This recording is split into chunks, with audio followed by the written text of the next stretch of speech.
అప్పుడు ఆంధ్రాకి ఎక్కువ ఒప్పుకున్నది రాసిచ్చింది వీళ్ళు. ఆ నల్లగొండని మహబూబ్నగర్ని ఎండబెట్టినందుకే ఆ 2 జిల్లాలో ఒక్కొక్క సీటుకే పరిమితమైంది. మా ఒక్కొక్క ఎమ్మెల్యే 60-70 వేలతో గెలిచిండు. మొత్తం ముంచినావు జగన్మోహన్ రెడ్డితో, ఆయనతో దోస్తాను చేసుకుంటా ఆయనని ప్రగతి భవన్లో కూర్చోబెట్టుకొని నాశనం చేసింది నువ్వే. శ్రీశైలం సాగర్ నీళ్ళన్నీ కూడా వాళ్ళకి పెట్టింది, దోషపెట్టింది నువ్వే. ఇలా దాని గురించి మాట్లాడుతుండు హరీష్ రావు. అంటే ఎటుపోతుంది ఈ తెలంగాణ ఈ టీఆర్ఎస్ నాయకులు? ఆ రోజు నువ్వు అగ్గిపెట్టి దొరకలే, పెట్రోల్ దొరికింది, కానీ ఆ రోజు అంతమందిని మా శ్రీకాంత్ ఎంతోమంది చంపినావు. ఇవాళ ప్రశ్నించినందుకు అవినీతి మీద ప్రశ్నిస్తే చంపేస్తావా? ఎంతమంది చంపుకుంటూ పోతారు మీరు? మీ గొర్రెల స్కామ్ కానీ అన్ని స్కామ్ అందరినీ చంపుతారా? మీ వాదన మీరు చూస్తుంటే ఇవాళ భూపాలపల్లిలో జరిగిన సంఘటన స్వయంగా భర్త రాజలింగమూర్తి భర్త బిడ్డ చెప్పినాక ఇంతకంటే ఏముంది? భార్య బిడ్డ అంత క్లియర్గా టీవీలో చెప్తుంటే కేసీఆర్ బయటకు వచ్చి మాట్లాడాలి కదా. ఒక నిమిషం చెప్తాను, నేను ఆడి కూడా వస్తున్నా. ఆయన 1 నెల కింద కేసీఆర్ కొడితే మామూలుగా ఉండదని అన్నాడు. నెల రోజుల కింద నేను ఆ రోజే చెప్పిన, కొట్టడం అంటే ఏదో నువ్వు నాకు అర్థమైంది అని చెప్పి ఆ రోజు కూడా నేను ప్రెస్ మీట్ చెప్పిన. నువ్వు కొట్టాలంటే నీకంటే డబల్ ఉన్నాం మేము, కానీ మాకు అలాంటి అవసరం లేదు, మేము చెప్పిన పనులు చేసుకుంటూ పోతామని చెప్పిన. నిన్న వచ్చి కాంగ్రెస్ పార్టీ గ్రాఫ్ తగ్గిందంట. అసలు 15 నెలల ఊరుకన్నా కనబడ్డావా? ఎర్రవల్లి నీ గ్రామస్తులు నీ ఫామ్ హౌస్ ఉన్న పక్క ఊరోనికి అపాయింట్మెంట్ ఇచ్చినావా? నీకు కాంగ్రెస్ గ్రాఫ్ తగ్గింది ఎట్లా తెలుస్తుంది? ఏదైనా ఊరికి పోయినావా? ఏదైనా ఆర్టీసీ బస్ స్టాండ్ పోయి అక్కా చెల్లెలను అడిగినావా? 2 లక్షల రుణమాఫీ తీసుకున్న రైతు దగ్గరికి పోయినావా? ఇవాళ నువ్వు ఆపేసిన ప్రాజెక్ట్ ఎస్ఎల్బిసి సొరంగం పాలమూరు ప్రాజెక్టులకు టెండర్లు పిలిచి 80%, 70% మా ప్రభుత్వంలో పూర్తి ఆగిపోయిన పనులన్నీ కూడా పూర్తి చేసుకుంటూ కొడంగల్ లాంటి నారాయణపేట, దేవరగ అలాంటి ప్రాంతాలకు నీళ్ళు ఇచ్చే కార్యక్రమం చేస్తూ ఆ ప్రాజెక్టుని మొదలు పెడుతున్నాం.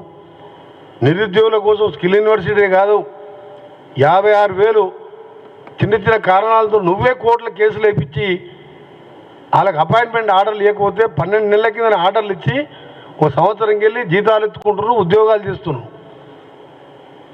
ఏమైనా అంటే అన్నీ మేమే రెడీ చేసి పెట్టినాము, అన్నీ రెడీ చేసి పెడితే నీకు ఆర్డర్ ఇస్తానికే నీకు టైం లేదా? నీకు అప్పుడు అన్నీ సాల్వ్ చేసుకుంటూ ముందుకు పోతుంటే ఈ ప్రభుత్వాన్ని నిన్న ఆయన మాట్లాడుతూ గ్రాఫ్ తగ్గిందంట. గ్రాఫ్ తగ్గిందంటే ఏంది? ఇట్లా మర్డర్లు చేపించి ఇలాంటి హత్యా రాజకీయాలు చేపించుకుంటూ నీ కొడుకు నీ పేరు ఆ పేరు డైరెక్ట్ వాళ్ళ బిడ్డే చెప్తుంది కదా. ఇక చాలా అప్రూవ్, ఇంకేం కావాలి మీకు? అందుకనే మీ ఒకటే చాలా బాధ ఉదయంతో చెప్తున్నాం. మీ ఎమ్మెల్యేలను కానీ మినిస్టర్లను కానీ సామాన్య ప్రజలంతా కూడా ఇవాళ దాన్ని మీరందరూ కూడా చూసిండ్రు. ఈ పార్టీ మేము వచ్చినప్పటికెళ్ళి వచ్చిన 2వ రోజు 3వ రోజుకెళ్ళి మా మీద ఈ గవర్నమెంట్ ఉండదు, ఈ గవర్నమెంట్ ఉండదు అంటే ప్రజా పోరాటాలు మా తప్పులు చూసి పోరాటం చేసి ప్రతిపక్ష నాయకుడు అసెంబ్లీకి వస్తాడేమో అనుకున్నాం. ఒక్కసారి అసెంబ్లీకి రాలే, ఫామ్ హౌస్లో ఒకసారి, నిన్నొకసారి కనబడ్డాడు. ప్రతిపక్ష నాయకుడు అంటే ముఖ్యమంత్రి తర్వాత ఎక్కువ బాధ్యత ఉన్న నాయకుడు ప్రతిపక్ష నాయకుడు. ఒక్కసారి ప్రజల సమస్యల మీద మేము చేసే మంచి చెడ్లు, ఇది మంచి ఎట్లా కాదు ఇట్లా పోనీ ఎప్పుడన్నా 5 ఎమ్మెల్యేలు ఉన్న మా బట్టి గారు ఒక్కరోజు ఆప్షన్ కాకుండా ఒంటరి పోరాటం చేసిండు 5తోని. ప్రతిపక్ష నాయకుడు పాత్ర పోషించావు, మా గ్రాఫ్ తగ్గిందంటావు. అంటే నువ్వు హత్యలు చేపించి కాంగ్రెస్ గారిని గ్రాఫ్ కాదు కదా, కాంగ్రెస్ పార్టీని నువ్వు ఏమేమి ఏం చేయలేవు. ఈ హత్యలు కిరాయి హత్యలు చేయించవలసింది తప్ప నీతో ఏం కాదు. దీన్ని కూడా మేము సహించేయలేదు, ప్రజలందరూ కూడా గమనిస్తున్నారు. ఒకటే చెప్తున్నా మీకు, మళ్ళా వెంటనే మీ పార్టీ ఎక్స్ఎమ్మెల్యే అయిన గండ వెంకటరామనాయుడుతో పాటు మా ముఖ్యమంత్రి గారికి మేము కూడా కోరుతాం. మంత్రిగా ఉన్నా మా ముఖ్యమంత్రి గారిని కూడా దీన్ని వారు కూడా సీరియస్గా తీసుకుంటారు. ఎందుకంటే ఎట్టి బదుల ఆ రోజు కలెక్టర్ మీద దాడి చేసిన కేసులో కూడా ఏ విధంగా జరిగిందో, ఎన్నిసార్లు ఫోన్ మాట్లాడుకుందో, ఎట్టి బదులు వదిలిపెట్టే ప్రసక్తి లేదు. ప్రభుత్వం చాలా స్ట్రిక్ట్గా వ్యవహరిస్తుంది. మళ్ళా కూడా రిక్వెస్ట్ చేస్తున్నాం సిబిసిఐడి ఎంక్వైరీ చేసి, ఇంటెలిజెన్స్ అంటే కిరాయత్తులతోని ఈ రోజు పార్టీ ఆఫీసులో పార్టీ మీటింగ్ పెట్టి సంవత్సరం అంట ఆయన సిల్వర్ జూబ్లీ సెలబ్రేషను సంవత్సరం చేసుకుంటాడంట. మీరు చూసింది అదన్న సిల్వర్ జూబ్లీ సెలబ్రేషన్,